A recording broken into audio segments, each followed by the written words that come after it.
દીકરા દીકરીઓ પ્રેમ આજે છે નહીં કશું. એકબીજાનું શોષણ છે, એકબીજાને ડફોળ બનાવવાના. તું મને ડફોળ બનાવ, હું તને ડફોળ બનાવું. તું મારું ધ્યાન રાખ, હું તારું રાખું. તું મારું ના રાખે, હું નહીં રાખું. જય શ્રી કૃષ્ણ. પણ પ્રેમ કોને કહેવાય?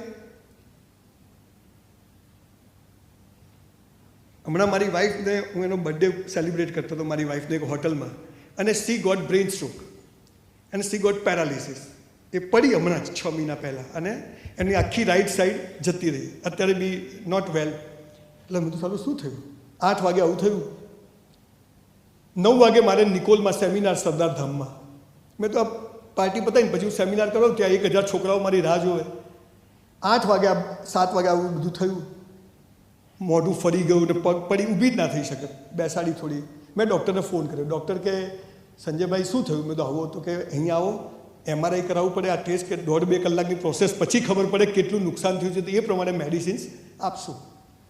તો મેં પલ્લવીને કીધું, મેં તો જો પલ્લવી 2 કલાક થશે, મારે પેલો પ્રોગ્રામ છે, તો હું પ્રોગ્રામ કરીને તારું પતે પહેલાં હું ત્યાં દવાખાને આવી જાઉં. દીકરો દીકરાની વાઈફ મારી દીકરી, અમે 6 જણા હતા. મેં તો તને અહીંથી સીધી હોસ્પિટલ. તો કે તમે જઈ આવો. આને પ્રેમ કહેવાય. સમજ પડે? હું મળવા પડીને તમે ક્યાં જાઓ છો, આ ધંધો કહેવાય. સમજ પડે છે?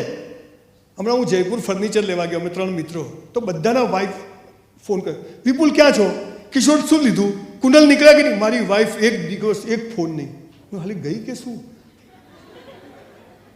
પછી મેં ઘરે ઝઘડો કર્યો. મેં તું પલ્લવી બધાના બૈરા ફોન કરે, તું એક ફોન ના કરે? મને કે બળદિયો જાય ક્યાં, હાજે ખૂંટે જ આવે.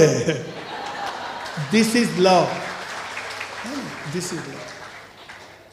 કેમ પેલા જોડે બોલતી હતી, કેમ પેલા સામે જોતી હતી, કેમ જખ મારવા જોતી હતી? બોલ. આ પાવર મેરા હૈ સો જાવે નહીં.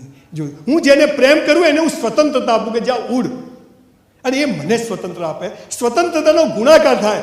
દીકરા દીકરીઓ લગ્ન નહીં કરો ને તો આ દુનિયામાં 700 કરોડ લોકો છે, પણ ગુલામી કરતા નહીં કોઈ દિવસ. પહેલા દિવસે કે તારે મારી લાઈન નહીં કાપવાની, હું તારી લાઈન નહીં કાપું. આ જ્યારે તાકાત આવે છે ને ત્યારે પ્રેમ પેદા થાય છે. પણ એકબીજાનું ધ્યાન રાખે, કોને ફોન કર્યો, કોને મેસેજ કર્યો, સમજવાનું કે આ બધી ધંધો છે. મારી કોલેજમાં એક છોકરી, બહુ જ રૂપાળી બ્યુટીફુલ છોકરી, મને બહુ જ ગમતી. પણ મારી સામે જોવે હું કાળીઓ ભટ્ટ, માથામાં પામોલીન તેલ લગાવો, કોણ જોવે આપણી સામે? પછી અમે એકવાર પ્રવાસ જતા હતા તારંગા, તો બધા બસમાં ચડ્યા, તો મારો હાથ એને આમ ઘસાયો. મને હાલી આવી મજા જોરદાર. છોકરીનો હાથ ગમતી છોકરીનો અડે કોને મજા ના આવે? મને કે દેખતો નથી, માપમાં રહેજે. હવે આમાં શું માપ? હવે બસમાં બેઠા, ભાઈઓ આ બાજુ, બાઈઓ આ બાજુ, ભારત મારો દેશ છે. સ્કૂલમાં શું કહે છે? ભારત મારો દેશ છે. લગ્ન કરવા પાકિસ્તાન જવાનું? હું તો બોલતો જ નહીં, પાપ લાગે. અને ખરેખર ટીચર્સને કહું છું, સાચું શું છે?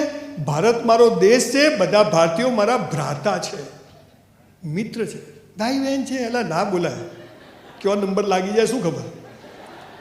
પછી બસમાં બેઠા, મેં બહુ જોક સારી કીધા, પણ પેલી છોકરી તો પણ હતી સરસ, એટલે ધ્યાન ત્યાં જ જાય. હાલું તારંગા ગયા, જઈને પાછા આખા દિવસની વાત નથી કરતો, પાલનપુર આવ્યા, બસમાંથી ઉતર્યા, પણ પેલી છોકરી તો એટલે મેં તું હસતી નથી, તાર છે શું? જા તેલ લેવા, સબ કુછ કરને કા, ઈગો હર્ટ નહીં કરને કા.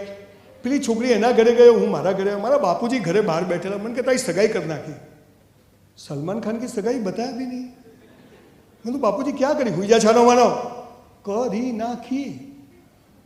સવારે મારા ભાભી મને છોકરી જોવા એક જણના ઘરે લઈ ગયા. મને તો અહીંયા ધક ધક ધક. મને પહેલી વાર ખબર પડી કે હૃદય ડાબી બાજુ હોય, એમાં ધબકારા બી થાય. મેં તો હવે બાપાએ ક્યાં કર્યું? અને સામેથી આમ બહાનું ખુલ્યું, ટાડા ટાડા કરતું, અને પેલી તારંગાવાળી આવી પાડી લે. હાથ અડ્યો તો ને એ જ આવી. મેં હવે આ ક્યાંથી આવી? હું તો આમ કરીને બેસી દો. મને કે કેમ આવ્યા છે? મેં મારી સગાઈ કરી, છોકરી જોયા. મને કે મારા જોડે જ કરી છે. એ પલ્લવી આજે 35 વર્ષથી મારી વાઈફ છે, બદલી નથી મેં. કે જે પેરાલિસિસમાં બી એમ કહી શકે કે ના તું સેમિનાર કરી આવ, હું દવાખાને જતી રહીશ. દીકરા દીકરીઓ, લાઈફ ઇઝ સો બ્યુટીફુલ. આપણા સંબંધો, મા બાપ, ભાઈ બહેન, આ બધું લખણ પ્રમાણે મળ્યું છે. એની ગમે તેવું મળે જીવી લેવાનું, અને ન ગમે તો વધારે સારી રીતે જીવવાનું, કે આ જન્મમાં કર્મ પૂરા થાય, બીજી વાર ભટકાય નહીં હાલું. અને ગમતું હોય તો મસ્ત જીવવાનું. તો બંને બાજુ મજા છે. તમારા કોલેજ કાળમાં સૌથી મોટા પ્રશ્ન કે લગ્ન થશે કે નહીં? અરે થશે. વાજપેયી સાહેબે ક્યાં કર્યા હતા? મધર ટેરેસાએ ક્યાં કર્યા? કંઈ કરશો તો જ આ દુનિયા ચાલશે. એક છોકરું પેદા કરજો, દીકરા દીકરીઓ, પણ સિંહનું બચ્ચું પેદા કરજો, ઇઝરાયલ જેવું. હે ને? 3 છોકરા થઈ જાય. સરકાર કોઈ કલતી નથી. સરકારમાં જ પેદા કર્યા તે. દીકરા દીકરીઓ સારામાં સારું શિક્ષણ આપી શકો ને 5 વર્ષ પછી દીકરું બચ્ચું પેદા કરજો. અને છોકરાઓને કહું છું, કોઈની છોકરીને આપણા ઘેર લઈને દુઃખી કરવાનો આપણને અધિકાર નથી. અને દીકરીઓને કહું છું કે 50,000 રૂપિયા આજે ના કમાવો તો લગ્ન કરશો નહીં. સમય બદલાઈ ગયો. આ સમજ આપણામાં નથી. અને તમને પવને બહુ જ નાની નાની વાતો, ઈશાનું લેક્ચર જો રેકોર્ડ તો ફરીથી જોજો, બહુ જોરદાર વાત, પણ આજે એની પાસે ટાઈમ નહોતો. ગંદકી શોધશો ને તો જીવનમાં ગંદકી જ મળશે, અને સારું શોધશો ને તો જીવનમાં આ દુનિયામાં સંજય બોલો ને તો સંજય જ સંભળાય, ગાળ બોલો ને તો ગાળ જ સંભળાય. અને જુઓ, ભગવાન બહુ હોશિયાર છે. એને ખાલી એવી દુનિયા બનાવી છે કે બધું મૂકીને જવાનું છે. બુટ્ટી, કડું, ઘડિયાળ બધું છોકરો કાઢી લેશે. તો જો મૂકીને જવાનું છે તોય દિવેલ પીધેલા ફરીએ છીએ. જો લઈને જવાનું હોત તો 2 ગાડી આપણી લઈ જાત. એટલે પાત્રતા કેળવો.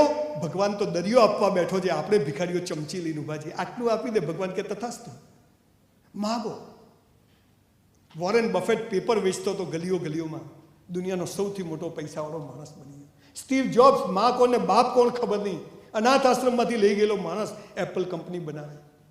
હેનરી ફોર્ડ 60 વર્ષે એન્જિન બનાવે, અને આપણે હું શું કરું પ્લગમાં 5 મિનિટે હું પૂરું. એમ બહુ જ વસ્તી વધી ગઈ. 5મી અને છેલ્લી વાત ફરીથી રિપીટ કરાવું કે શિક્ષક છું. આજથી આપણે જે કરીશું એ બેસ્ટ કરીશું. બીજું, બધું બેસ્ટ કર્યા પછી ઈશ્વર જે કરે એમાં કોઈ ફરિયાદ નહીં. મેં પ્રેમ કર્યો, એને ના કર્યો, દગો કર્યો, એને ભોગવવાનું, મારે ભોગવવાનું નથી થતું. મેં બિઝનેસ કર્યો, ના ચાલ્યો. મેં ઇન્ટરવ્યૂ આપ્યો, ના ચાલ્યો. મારે 12મામાં ટકા નહીં આવે ને તો હું મારા બાપુજી મને એક કમ્પાઉન્ડરના ઇન્ટરવ્યૂમાં મોકલ્યો.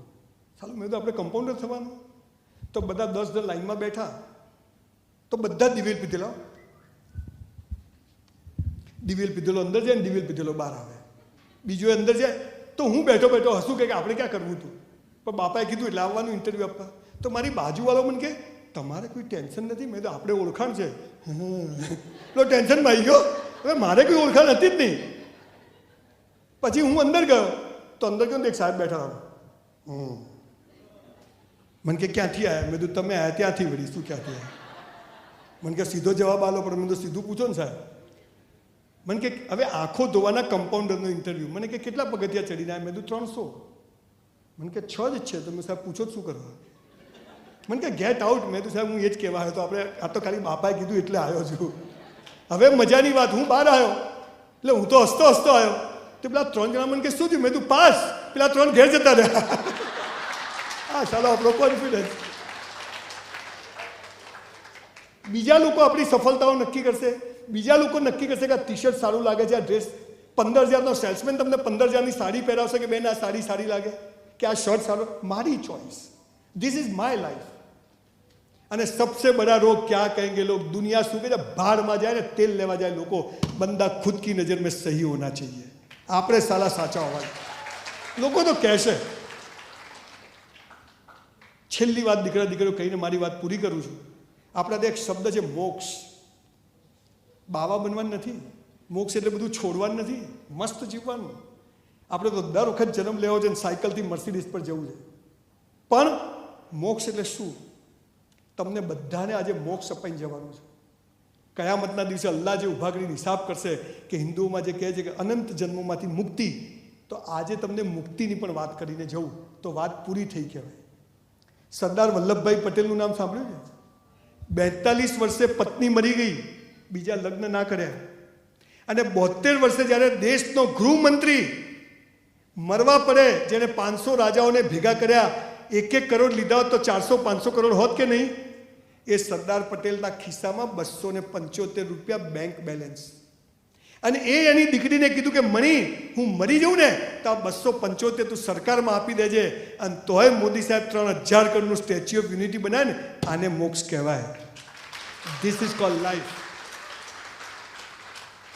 ગાંધીજી, આજે લોકો ગમે તે કોઈ ગાંધી ઉપર આવીશ 2 કલાક, આ પૃથ્વી પર એના જેવો માણસ ન ભૂતો ન ભવિષ્યથી. આપણે એક પોલીસવાળાની સામે નથી બોલી શકતા, એ ગાંધી શું શું વાતો કરી છે એના માટે 2 કલાક જોઈએ. પણ એ ગાંધી સાલું ધોતિયાને કે ખીસું નહીં, અને આજે ભારતમાં એવું કે ખીસુની જેમાં ગાંધી ના હોય.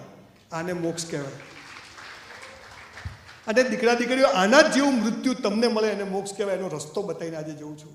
કાલે તમે પૈસા કમાઓ, તમારા દીકરા દીકરીઓ થશે, એના લગ્ન થઈ જાય, એના મામેરા થઈ જાય, બધું લાઈફ સેટલ થઈ જાય અમારી ઉંમરે, તો આજથી નક્કી કરજો કે મોક્ષ જોઈએ. તો શું કરવાનું? એ બધું પતી જાય, લોન ભરાઈ જાય, ગાડીની, ઘરની, પૈસા તમારી પાસે એક્સ્ટ્રા છે 1 લાખ રૂપિયા. તો શું કરવાનું? આપણા કુટુંબ પરિવાર સમાજમાં નજર કરવાની. આપણા કુટુંબ પરિવાર સમાજની કોઈ દીકરી, બહેન, કુંવાસી દુઃખી હોય, એના ઘેર 12 મહિનાનું સીધું સામાન ચૂપચાપ નખાઈ દેજો, જીવતા મોક્ષ મળી જશે. આપણે સાલા મર્સિડીઝમાં ફરીએ અને આપણી બેન પાસે સ્કૂટર ના હોય, અને આપણો બનેવી ગમે તે હોય, બેન મારી છે. આ ભાવ પેદા કરજો. હું બંગલામાં રહું 10,000 ફૂટના પેન્ટ હાઉસમાં, ને મારી બેન ભાડે રહેતી હોય કે એની પાસે સ્કૂટર ના હોય. આ ભાવ પેદા કરો. આ ભારતીય સંસ્કૃતિ. દુનિયામાં 43માંથી 42 સંસ્કૃતિઓ ખતમ થઈ ગઈ. ગ્રીક, બેબીલોન. આ દેશમાંથી સનાતન સંસ્કૃતિ, વિશ્વમાં માત્ર સનાતન સંસ્કૃતિ બચી છે, એ તમને ખબર નથી. અને એની આ વાત નહીં કે જે કરવું તે બેસ્ટ કરવું. બધું બેસ્ટ કર્યા પછી ઘઉં વાયા, વરસાદ પડે ધોવાઈએ જાય. ઘઉં વાયા, પેલા તીતી ઘોડા ઉડતા ઉડતા બધું ખાઈએ જાય. આ તો જાદુ છે. હવે હું શું કરું? પ્લગમાં અરે બધું સાફ કરીને બીજું ઉગાડ. આ પાવર. રોજ મરવાનું, સવારે રોજ ઉઠવાનું. Yes, so must go on. અને પછી તમે જુઓ, હમ તો ચલતે ગયે, કારવા બનતા ગયા. પણ આ 5 કરો ને તો ગમે તેવો મોટો ધ્યેય કોઈ નાનો નથી બોસ. અને આવા છેલ્લા 15 વર્ષના મારા અનુભવ પરથી દુનિયાભરમાં હું ફરું છું, અને લોકો 2 વર્ષે 5 વર્ષે મેસેજ કરે કે સાહેબ યસ યસ. તો મને થાય કે યસ, કેમ ના થાય? તમે કરજો,